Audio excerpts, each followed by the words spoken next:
In other news, an investigation is underway after the discovery of a woman's body in Philadelphia's Fox Chase neighborhood. Police say the body was found this afternoon in a shallow grave at a park on the 900 block of Tustin Road. Authorities are trying to determine if she is a woman who was recently reported missing. My sister was beautiful.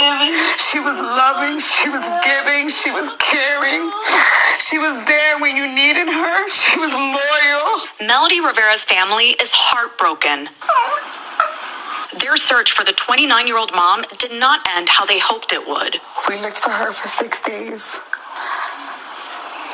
And they confirmed to us today that the woman found in the shallow grave last night was my sister. Police are now looking to speak with her boyfriend, Giovanni Otero. I don't want to say he's a suspect yet. We'd like to talk to him. We'd like to know what happened. At some point, that could change. He's out at large, and my sister is gone. My sister is gone. So we're begging and we're pleading with the community. If you know anything, just come forward. Melody is one of the thousands of people reported missing in Philadelphia each year. Across the country, pretty much 98% of the individuals who are reported missing are typically found. Natalie Wilson is the co-founder of the Black and Missing Foundation.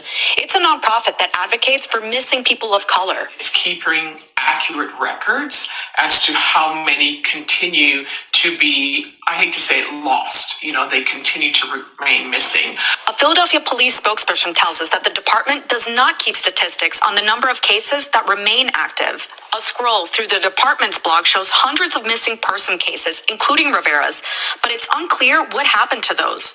Wilson says that unfortunately, cases like Rivera are common. What we're seeing is that there is a correlation between missing person and domestic violence. That is one of the indicators for missing people that we have seen.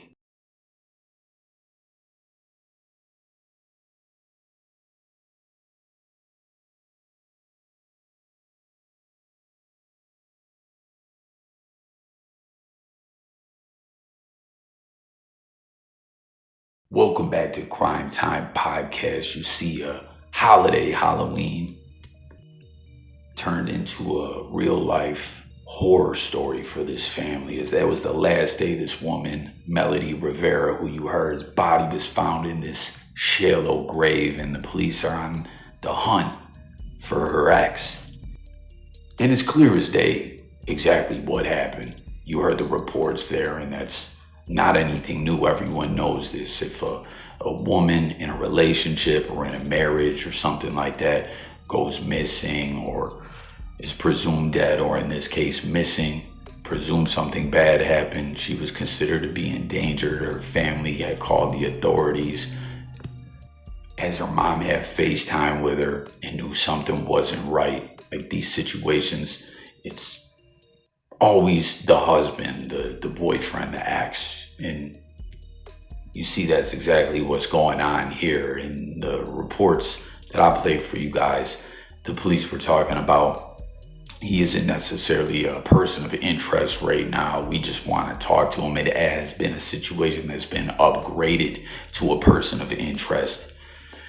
And there's no doubt in my mind or anyone's mind, like I said, it's clear as day that he killed this girl. Now, there's a few things about this case that are being put out by sources from the police department, anonymously, I guess we could say, to the press, which is, I guess, interesting. I don't know, why that is exactly that's going on, why a source would put out certain information. Maybe they felt it could help the community call in information to find this guy, or would motivate them, someone within the community, to call in and give up his whereabouts if someone knows, you know what I'm saying, to like really let people know that this is what this guy did. As we'll get to it, there's certain things that are unofficially being reported, but the press is citing a source anonymously within the police department, let them know. But in my opinion, this already a terrible situation. This young lady found deceased, buried in a shallow grave in the woods, missing for 6 days. And you heard, it's just a real life horror story, purely tragic and sad. But I'm hearing all this and I'm hoping that they catch this guy. One, it's terrible what he did to this girl, killing her, taking her away from this world, ending her life at the young age of 29. He's 29 years also, and you hear her family all broken up, and she leaves behind a daughter. His sister is posting to social media, and you heard her on the news just saying what a loving person her sister was, and is, her child is motherless now. It's terrible. So it's clear that the guy's dangerous, but I'm just hearing this situation and thinking that this could turn into something where he shoots it out with the police or something like that. Police assisted self-offage, if y'all catch my drift. You gotta watch the way you articulate things when speaking, but I know you guys feel me on what exactly I'm saying. But rest in peace, Melody Rivera, and Giovanni Otero is the man's name, the ex that is on the run. Some people wouldn't call this guy a man. They call him a evil sack of garbage, a violent women murderer, and woman killer. I'm sure a lot of people have a lot of names for this guy right now, and I'm saying I really am worried that this situation could end up like that, someone else hurt or whatever the case may be, as you see different people posting to social media, urging anyone to call Philadelphia homicide detectives. But getting into what I was speaking of about the police sources, you see right here, an anonymous police source told Philadelphia Inquirer that Rivera was driving with her girlfriend when Rivera's ex, 29-year-old Giovanni Otero, attacked them. The source said Otero threw Rivera's girlfriend out of the car and drove off with Rivera. So again, they're citing a source within the police department putting this out there. And, that's not, you guys know the way it goes with homicide investigations. Like we said, they're very iffy sometimes about putting certain information out there. Hey, he's not a person of interest. We just want to talk to him. Maybe hoping that the person will turn themselves in, like they can talk their way out of it. And originally when I was seeing this case, like I said, it's clear as day what happened, but I was thinking they'll have to get this guy in the box, right? In the interrogation room and get him to crack like we see on First 48, but he has a parole violation. So then I was thinking, man, maybe someone who been through the system before is on parole. They would know about lawyering up, keeping their mouth shut or whatever, and for what we see, this guy did, he seems to be just a cold-blooded killer. I mean, listen, no one's perfect, couples fight, things happen or whatever, but to murder this girl, then bury her in a shallow grave, and hear what we're seeing unofficially being, it's like unofficial but official, the reports, like I said, it's cited as a source within the police department, anonymously letting them know, the public know, hey, in this time, one of the last moments she was seen, it can be accounted for. A friend was with her, and this guy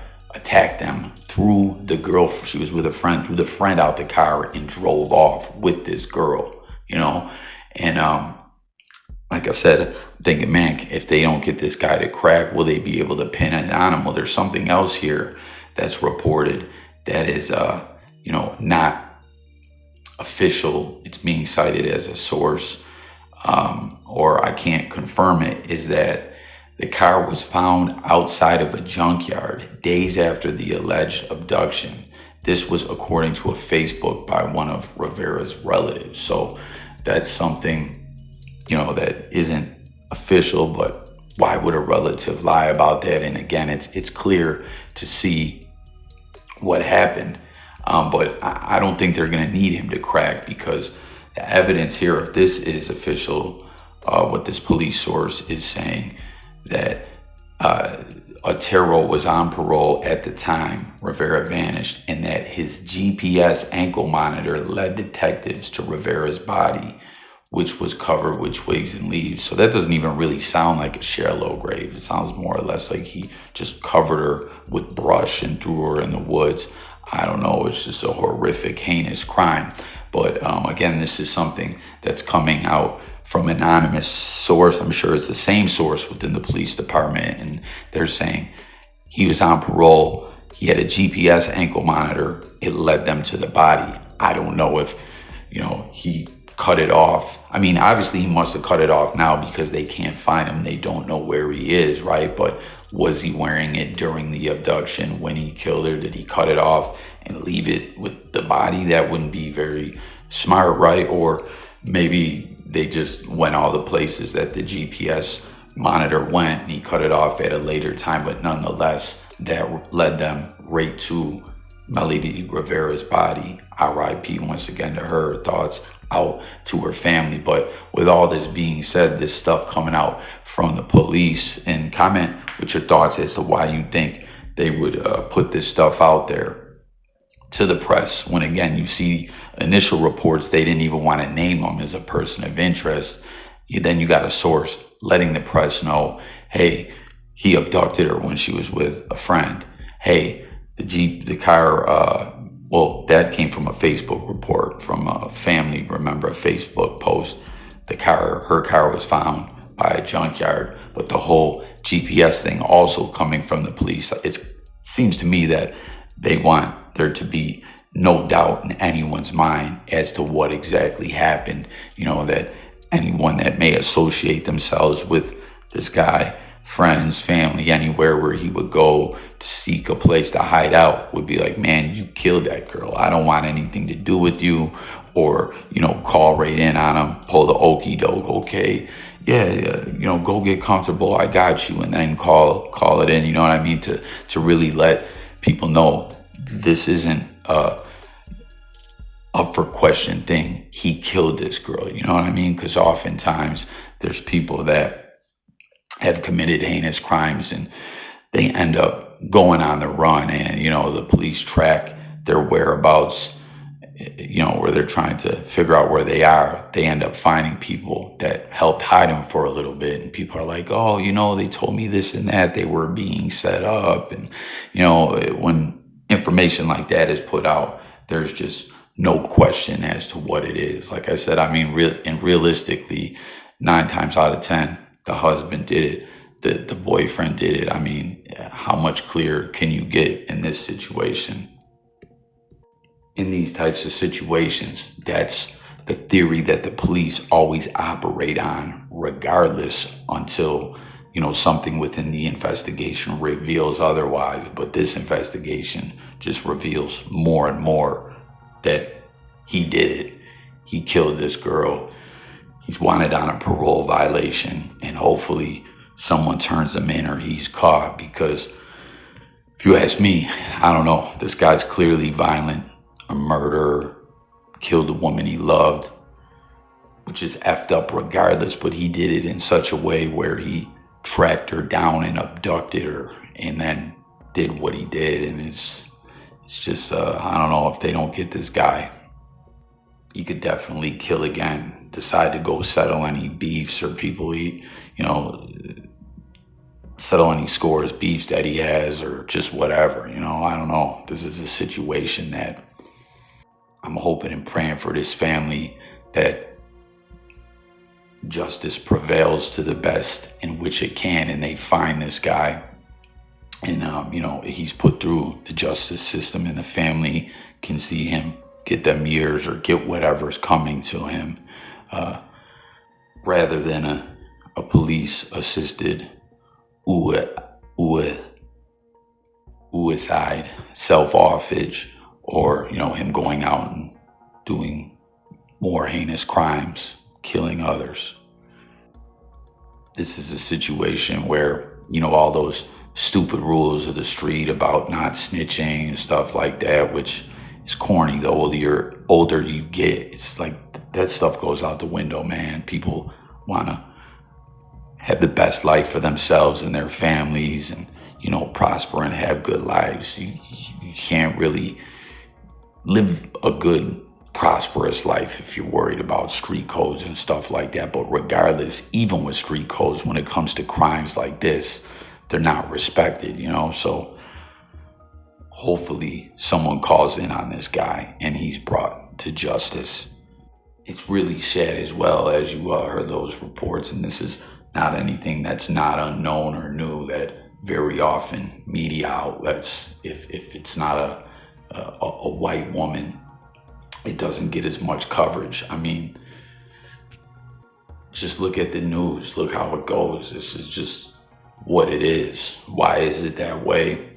I'm not going to get in debating about that. If you'd like to leave it in the comments below, let me know your thoughts about the situation. We've seen this time and time again. A lot of people disappearing and not even making it on the news. If you guys ever watched that show Dexter, A New Blood show, which came out a few years back, highlighted this, where there was a lot of Native American women that went missing from this reservation that was, portrayed throughout this show, a scripted TV show. That's something that happens in real life as well.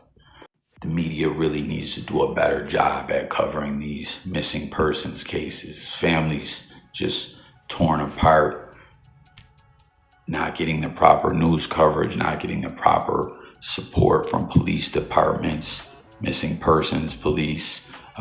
Fortunately, there is a lot of nonprofits out there that specialize in finding missing women and stuff. It's very, very sad situation. So there you have it. You guys see what it is.